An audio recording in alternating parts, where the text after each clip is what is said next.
Hello students. आज हम लोग स्टार्ट कर रहे हैं क्लास 12 आपके बायोलॉजी का chapter 1 sexual reproduction and flowering.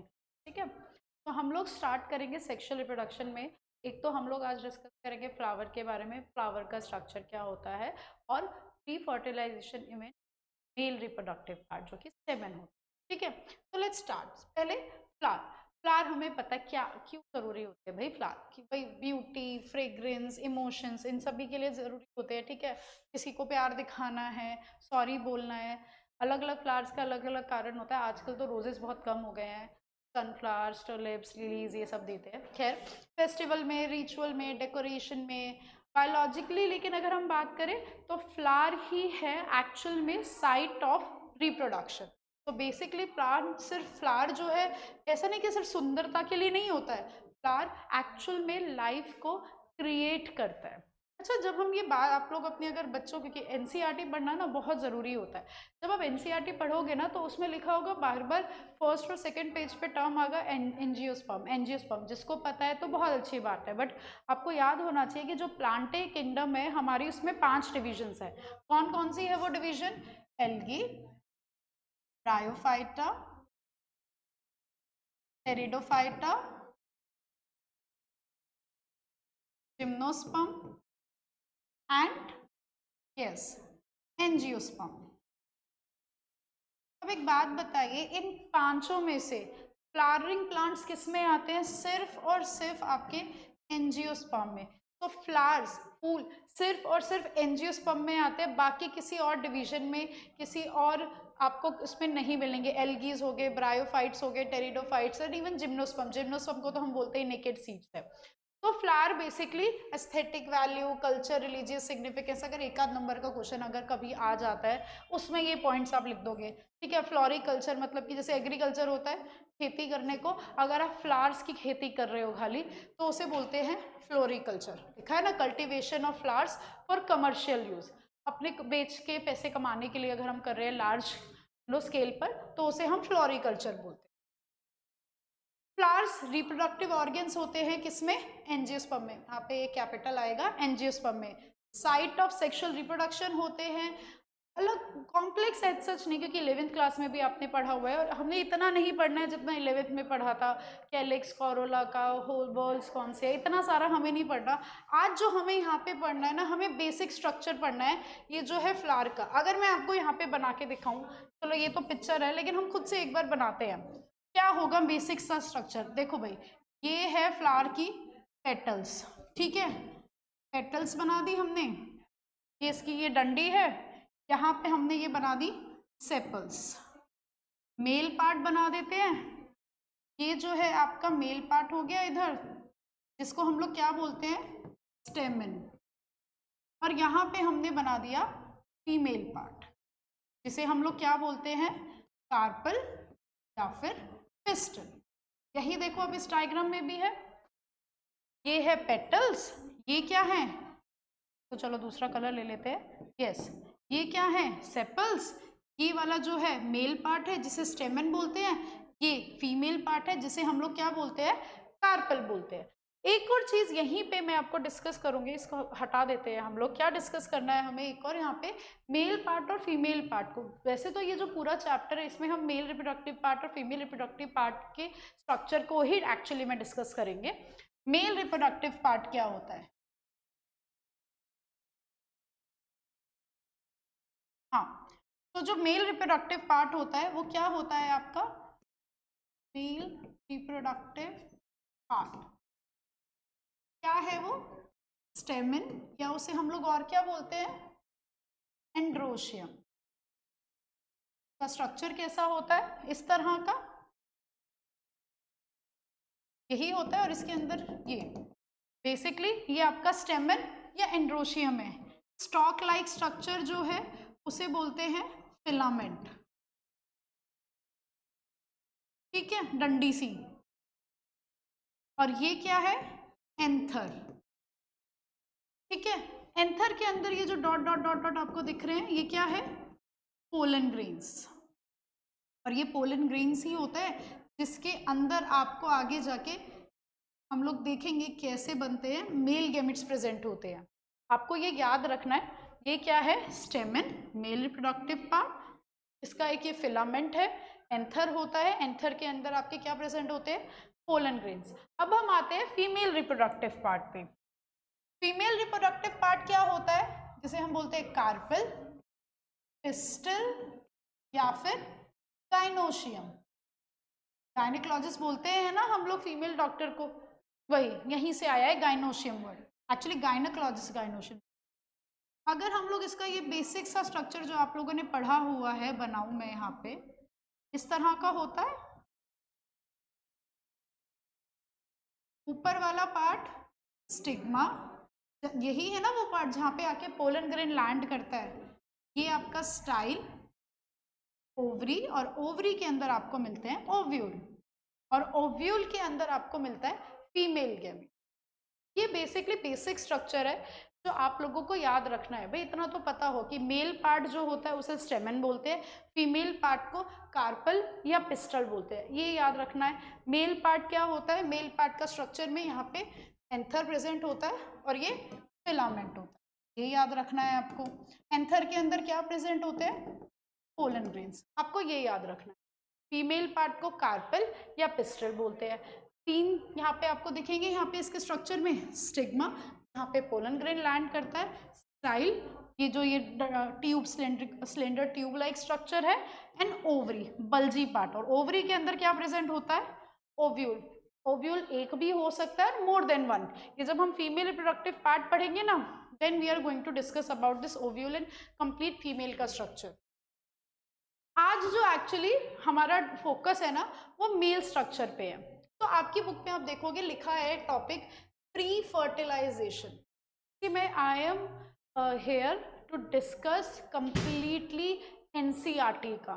तो अगर आप क्लास 12th में हो, सीबीएसई बोर्ड से हो, आप किसी एंट्रेंस की तैयारी करो, it can be NEET, it can be DSS, can be any entrance, NCERT के हर एक वर्ड से, बायो ना इतनी डिफिकल्ट होती नहीं है, ना ही बायो रटनी होती है, कभी बायो समझनी होती है, हर वर्ड का एक मीनिंग होता है। जैसे कि आपके यहाँ पे टॉपिक है प्री फर्टिलाइजेशन। प्री मतलब पहले, फर्टिलाइजेशन से पहले क्या क्या होता है हमें पता है। फर्टिलाइजेशन क्या होता है भाई, फर्टिलाइजेशन अलोन का मीनिंग क्या होता है, fusion of male and female gametes, ठीक है। अब प्री फर्टिलाइजेशन का मतलब हुआ कि भाई ये जो गैमीट्स है ये बनते कैसे हैं, ये मेल एंड फीमेल गैमीट कैसे बनेगा, उस प्रोसेस को हम लोग पढ़ेंगे। लिखा है ना, इवेंट्स बिफोर फर्टिलाइजेशन, क्या क्या, फॉर्मेशन ऑफ गैमेट और डेवलपमेंट एंड रिप्रोडक्टिव स्ट्रक्चर। आज हमारा टॉपिक क्या है जो हम लोग पढ़ेंगे आज की क्लास में, सिर्फ और सिर्फ मेल स्ट्रक्चर के बारे में। ओके, अब हम आते हैं मेल स्ट्रक्चर। ये आपकी एनसीईआरटी में दिया हुआ है, हम लोगों ने अभी डिस्कस भी किया था। देखो कई सारे ना, जब आप क्लास 12 की बुक खोलोगे ना, अलग अलग से वर्ड्स हैं, हमें ऐसे घबराना नहीं है, हमें बस समझना है कि किस वर्ड का क्या मीनिंग है। जैसे कि मैंने आपको बोला, एक हमें पता है स्ट्रक्चर क्या होता है, एंथर, ठीक है, और ये है फिलामेंट। मेल पार्ट को हम लोग क्या बोलते हैं, स्टेमन। अच्छा ये ना मैं थर्ड टाइम यहाँ पे मेल रिप्रोडक्टिव पार्ट बना रही हूँ। आपने हर बार देखा होगा ये ऐसे दो गोले से मैं बना रही हूँ इस तरह से। इवन आपकी जो ये वाला दिख रहा है ना डायग्राम जो बुक में है, इसमें भी आप देखो ये ऐसे दो बना हुआ है ना इस तरह से। क्यों? क्योंकि जो एंथर होता है ना मेल्स में, मेल स्ट्रक्चर जो होता है एंथर, दो लोब होते हैं, इसीलिए दो गोले बने। और यहीं से वर्ड आता है कि मेल में एंथर क्या होता है, बाइलोब्ड, दो लॉब्यूल्स होते हैं, दो, इसीलिए आया बाइलोब्ड। एक और है कि एक जो ये एंथर, एक जो लोब है एंथर का, इसमें दो थीका होते हैं, THEC, सॉरी THECA, दो थीका होते हैं। सो एक लोब में दो थीका होते हैं, तो टोटल 2 लोब्स है एक एंथर में, तो टोटल कितने हुए, 4 थीका हो गए। सो जो ये एक लोब होता है उसमें दो थीका होते हैं, कितने थीका होते हैं, 2, इसीलिए इसे डाइथीकस बोलते हैं हम लोग, ठीक है। तो अगर मैं आपको यहाँ बना के दिखाऊं, बताऊं हमें क्या लिखना है, आप लोग को अपनी नोटबुक में नोट्स में यहाँ पे क्या लिखना है, आप लिखेंगे एंथर क्या होता है, बाइलोब, और each lobe having two theca, इसीलिए उसे क्या बोलते हैं, डाइथीकस। ये समझ आया? ठीक है। एंथर के अंदर एक और चीज मैंने आपको बताई थी, देखा है किसी ने सनफ्लावर देखा हो? ये गुड़हल का फूल नहीं होता, उसमें ऐसे निकला हुआ होता है बाहर पिंक कलर का, सभी स्कूल्स में मोस्टली गुड़हल के फूल बहुत ज़्यादा मिलते हैं।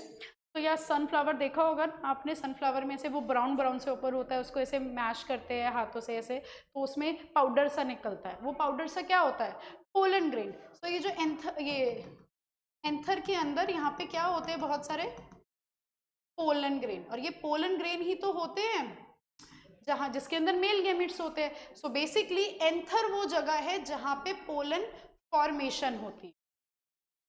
एक ना अजीब सा डायग्राम दिया हुआ है आपकी बुक में, वो हम यहाँ पर पहले बनाएंगे, फिर मैं आपकी बुक वाला डायग्राम में दिखाऊंगी। ठीक, अभी मैंने क्या बोला, एंथर बाइलोब्ड होता है, 2 लोब, और एक लोब में 2 थीका होते हैं, तो टोटल 4 थीका। तो अगर मैं इसको बनाऊं, ऐसे हंसना मत था कि अरे ये कैसा डायग्राम बनाया है, एटलीस्ट मैं खुद से बना रही हूँ, तो कोई ये नहीं कह रही कि तो थोड़ा सा सुंदर सा बनाए, इसको ज़्यादा मैंने कर दिया। कुछ कुछ ऐसा, और हाँ इस तरह का। ये देखो, ये आपका बेसिकली मैंने क्या बनाया है, एंथर। क्यों? क्योंकि एंथर में कितने लोब है, ये वाला अगर मैं पार्ट बोलूँ आपको, ठीक है, एक लोब, दूसरा लोब, एक लोब में कितने थीका होते हैं, 2, एक थीका 2 थीका, इसका भी एक थीका 2 थीका, तो मतलब टोटल 4 थीका हो गए। इस तरह से हमें करना होता है, समझ, ऐसा नहीं रट लिया कि ये डायग्राम है, ये डायग्राम है, बस क्या डायग्राम है कुछ नहीं पता, एंथर का डायग्राम है, ये एक लोब्यूल 2 लोब्यूल 4 थीका होते हैं, ये हमें समझ आ गया किसका डायग्राम है, ये एंथर का। अब एंथर के अंदर भाई एक बात बताओ, क्या होता है, एक थीका में आपको मिलता है एक माइक्रोस्पोरेंजियम, तो 4 थीका है, तो कितने माइक्रोस्पोरेंजियम होंगे, 4। आपको याद रखना है माइक्रोस्पोरेंजियम, और ठीक है, और इसे हम और क्या लिख सकते हैं, फ्यूचर पोलन सैक। क्यों फ्यूचर पोलन सैक, क्योंकि पोलन सैक मतलब आपको बैग लाइक स्ट्रक्चर ना, बैग, तो ये एक्चुअली यही माइक्रोस्पोरेंजियम जब एंथर डेवलप होगा ना, थैला सा बन जाएगा, थैला, उसके अंदर क्या भरे हुए होंगे, पोलन ग्रेन्स, क्योंकि हमें तो पता ही है एंथर में क्या होते हैं, पोलन ग्रेन्स, तो यहाँ पे आपके भरे हुए होते हैं पोलन ग्रेन्स। ठीक है, अब सबसे इंपॉर्टेंट जो आप 12th क्लास में पढ़ोगे वो है सभी की लेयर्स के बारे में। ठीक है, फर्स्ट चैप्टर और इवन सेकंड चैप्टर में भी है, पर फर्स्ट में ज़्यादा इंपॉर्टेंट है।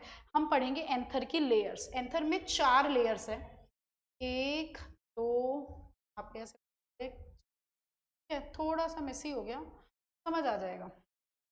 एक बात बताओ बच्चों, पहली लेयर हमेशा किसकी होती है, जैसे ह्यूमंस में या एनिमल्स में और प्लांट्स में, तो एनिमल्स में या ह्यूमंस में पहली लेयर, वेदर इट्स स्किन या फिर हम किसी ऑर्गन की बात करें तो पहली लेयर एपिथेलियल की होती है। इसी तरह प्लांट्स में पहली लेयर हमेशा किसकी होती है, एपिडर्मिस। तो इसकी भी, एंथर की भी पहली लेयर एपिडर्मिस। ठीक है, सेकेंड लेयर कौन सी है, एंडोथीशियम। ओके, और जो ये थर्ड लेयर है ना, ये कई सारी लेयर है यहाँ पे, इनको हम लोग बोल देते हैं मिडल लेयर्स। ठीक, और एक लास्ट सबसे इंपॉर्टेंट जो लेयर है वो है टेपेटम। ऐसा क्यों, ठीक, एपिडर्मिस, पहले तो नाम याद होने चाहिए, 4 टाइप की लेयर है, epidermis, endothecium, middle layers and tapetum. Epidermis, endothecium and middle layer, ये जो 3 लेयर्स है ना, इनका काम कोई खास नहीं है, या तो ये कर लेंगे जी protection and help in essence of an. ये नोट्स में होना चाहिए, जब मैं लिख रही हूँ ना, आप लोग भी अपनी नोटबुक में लिखना, ये पॉज करके रखना या जैसे भी ये लिखना, ऐसे ही समझते हैं। अपने खुद के नोट्स बनाना बहुत इंपॉर्टेंट होता है, खाली वीडियो से या बुक से बस देख लिया, हाँ मेरे को समझ आ गया, ऐसा कभी नहीं होता। अपने नोट्स से ही जो पढ़ाई होती है वो असली रियल में आपको याद होगा। So epidermis, endothecium and middle layers, इन तीनों का काम सिर्फ इतना होता है, एक तो ये प्रोटेक्शन करते हैं, ठीक है। दूसरा, हमें पता है ना पोलन ग्रेन्स निकलेंगे ना एंथर में से, तो जब एंथर का डेhiscence होगा वैसे फटेगा, तो उसमें ये हेल्प करते हैं। लेकिन ये जो टेपेटम है, सबसे इंपॉर्टेंट काम टेपेटम का होता है। टेपेटम का क्या काम होता है? इट हेल्प्स इन या it nourishes the developing pollen grain.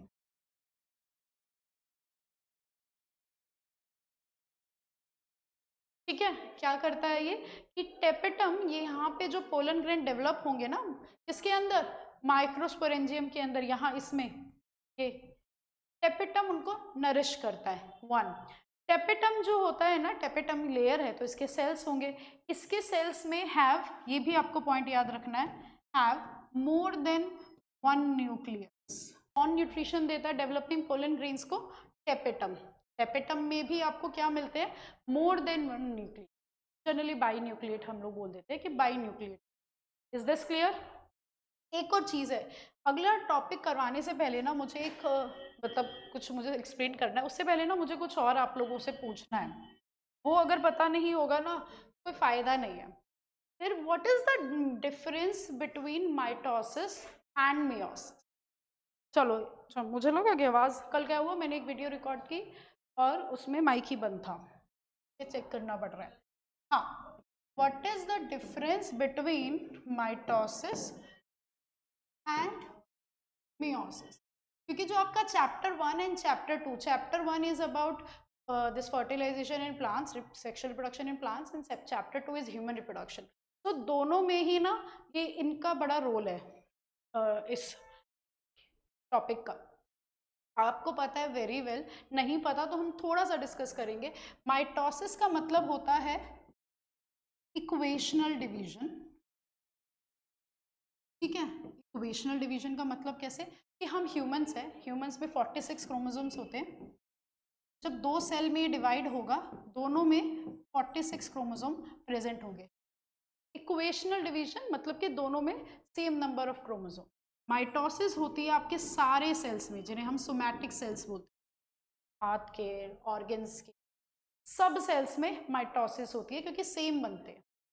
लेकिन सिर्फ जर्म सेल्स जो होते हैं, जर्म सेल्स मतलब कि सॉरी, जो जर्म सेल्स जो बेसिकली गैमीट्स फॉर्मेशन करते हैं, उनमें, सिर्फ उनमें मियोसिस होती है। ऐसा क्यों? क्योंकि meiosis is an reductional division.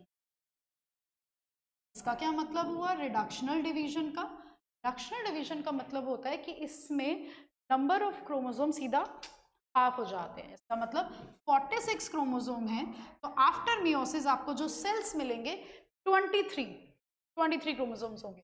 तो बेसिकली 46 से मियोसिस 1, ठीक है, 23 दो सेल, फिर ये दो आपस ये डिवाइड करेंगे, मियोसिस 2 जिसे हम बोलते हैं, 23 या हम ये बोल सकते हैं कि पहले डिप्लॉयड सेल था, फिर क्या हो गया, हैप्लॉयड। तो बेसिकली ये मियोसिस 2। तो बेसिकली मियोसिस के बाद आपको 4 सेल मिलेंगे, 4 डॉटर सेल, और चारों के चारों क्या होंगे, हैप्लॉयड। इसीलिए मियोसिस को रिडक्शनल डिवीजन बोलते हैं। क्लियर है ये कि मियोसिस को रिडक्शनल डिवीजन क्यों बोलते हैं? तो एक और चीज़ है कि वाई ये जो है ना कि मियोसिस इम्पॉर्टेंट है, क्यों ज़रूरी है? क्योंकि अगर हम बोले कि ऐसा बने ही ना, गैमीट्स में हाफ क्रोमोसोम्स ना हो, तो सोचो पेरेंट्स से भी 46 क्रोमोसोम आए, मतलब मम्मी से भी 46 आए, पापा से भी 46 आए, जो न्यू बेबी बनेगा उसमें तो 92 क्रोमोसोम्स होंगे, पता नहीं वो तो कुछ और ही बन जाएगा। और हर प्रोजेनी में कुछ और ही नंबर ऑफ क्रोमोसोम बढ़ते जाएंगे। तो ये जो हमारे 46 क्रोमोसोम है वो कैसे कांस्टेंट रहेगा नंबर? इसीलिए मियोसिस इंपॉर्टेंट है। आपको दो चीज़ें याद रखनी है, meiosis is a reductional division, meiosis 2 होती है, मियोसिस 1 एंड मियोसिस 2। माइटोसिस और मियोसिस में एक और डिफरेंस ये भी है कि माइटोसिस में आपको 2 सेल्स मिलते हैं, ठीक है। मियोसिस में आपको कितने सेल्स मिलते हैं? आफ्टर एक सेल से मियोसिस में कितने सेल बनते हैं? 4 सेल। और वो भी हेप्लॉइड। ठीक है, मियोसिस में 4 सेल बनेंगे, चारों के चारों हेप्लॉइड बनेंगे।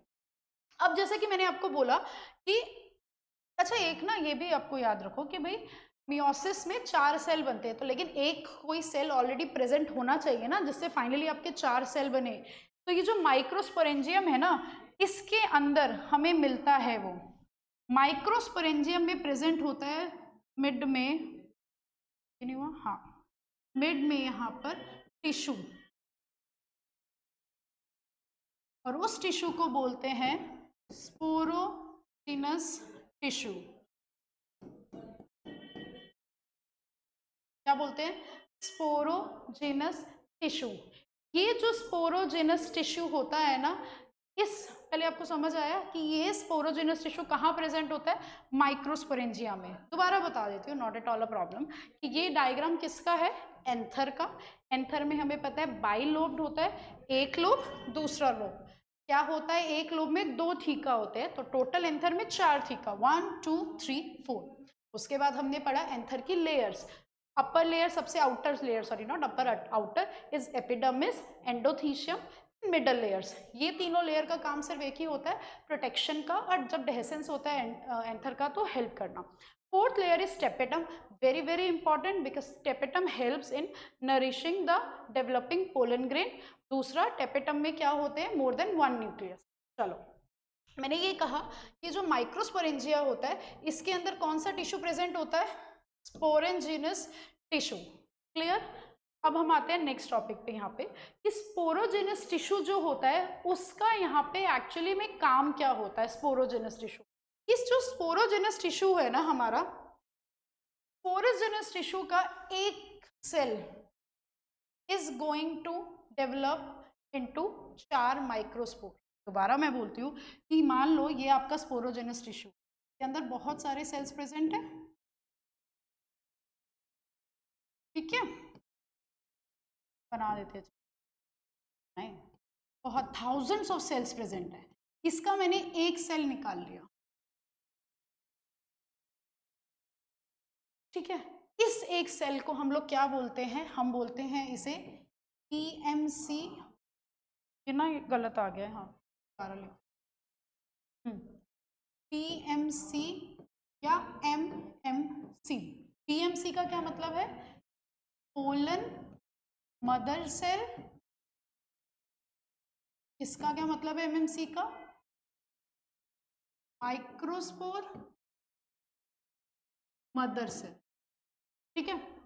PMC या MMC, पोलन मदर सेल या फिर माइक्रोस्पोर मदर सेल। एक PMC, अब इसमें हमें पता है क्या होती है? मियोसिस। इसमें मियोसिस 1 होगी, ये क्या होता है PMC? डिप्लॉइड, 2 सेल बनेंगे जो दोनों हेप्लॉइड होंगे। फिर मियोसिस 2 होगी, 4 सेल बनेंगे टोटल, चारों के चारों क्या होंगे? Haploid, N N N N। और इसको आप बोलते हैं, क्योंकि मैंने बताया था ना मियोसिस में, इसीलिए तो मैं बोल रही थी कि इंपॉर्टेंट है कि मियोसिस में एक सेल से आपको क्या मिलेंगे? 4 न्यू डॉटर सेल, जो कि चारों के चारों हेप्लॉइड होते हैं। इसे हम बोलते हैं माइक्रोस्पोर, क्योंकि ये 4 है, टेट्राड, माइक्रोस्पोर टेट्राड। कुछ टाइम बाद ये जब एंथर डेवलप होगा, चारों के चारों माइक्रोस्पोर अलग अलग हो जाएंगे, तो ये बन गए आपके 4 माइक्रोस्पोर। और 4 माइक्रोस्कोप अलग हो गए, 4 माइक्रोस्पोर से क्या बनेंगे आपके? जैसे अगर मैं बनाऊं 4 पोलन ग्रेन,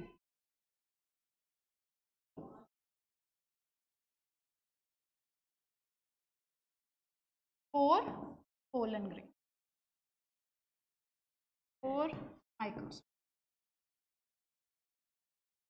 ठीक है। तो बेसिकली स्पोरोजेनस टिश्यू में ये है आपका स्पोरोजेनस टिश्यू। स्पोरोजेनस टिश्यू में थाउजेंड्स ऑफ सेल है। एक सेल जो होता है बेसिकली सारे सेल्स में, हर एक सेल को हम लोग क्या बोलते हैं? PMC यानी कि पोलन मदर सेल, या MMC माइक्रोस्पोर मदर सेल। उसमें मियोसिस 1 होगी, मियोसिस 2 होती है। हमें 4 माइक्रोस्पोर मिलते हैं, लेकिन वो पहले जुड़े हुए होते हैं, इसलिए हम उसे बोलते हैं माइक्रोस्पोर टेट्राड। वो चारों माइक्रोस्पोर डेवलप हो जाते हैं, तो वो अलग होते हैं। एंथर जब डेवलप हो रहा होता है अलग अलग हो जाएंगे, और एक माइक्रोस्पोर से एक पोलन ग्रेन बनता है। तो अगर मैं बोलूँ एक पीएमसी, एक पोलन मदर सेल से कितने पोलन ग्रेन्स बनते हैं? 4। ये आपको याद रखना है कि एक पीएमसी से 4 पोलन ग्रेन्स बनते हैं। ठीक है, अब मैंने क्या बोला, इसको अभी हम हटा देते हैं पोलन ग्रेन्स को। तो बेसिकली एक पोलन मदर सेल या एक माइक्रोस्पोर मदर सेल से जब आपके 4 माइक्रोस्पोर बन रहे हैं या माइक्रोस्पोर का टेट्राड बन रहा है, इस प्रोसेस को हम लोग क्या बोलते हैं? इस प्रोसेस को हम लोग बोलते हैं माइक्रो, यहाँ पे हटा देते हैं, हाँ, माइक्रोस्पोरोजेनेसिस। इसे हम बोलते हैं माइक्रोस्पोरोजेनेसिस। कि माइक्रोस्पोर मतलब माइक्रोस्पोर, जेनेसिस मतलब बनना, कि माइक्रोस्पोर का बनना किससे? डिप्लॉयड पीएमसी या एमएमसी, पोलन मदर सेल या माइक्रोस्पोर मदर सेल। तो when what is microsporogenesis? Formation of haploid microspore from diploid pollen mother cell or microspore mother cell in the microsporangium is known as microsporogenesis। बस खत्म, सिर्फ इतना ही है। ये clear है? आज की क्लास में हम सिर्फ इतना ही करेंगे माइक्रोस्पोरोजेनेसिस के बारे में। अब अगला हम नेक्स्ट क्लास में पढ़ेंगे। ठीक है।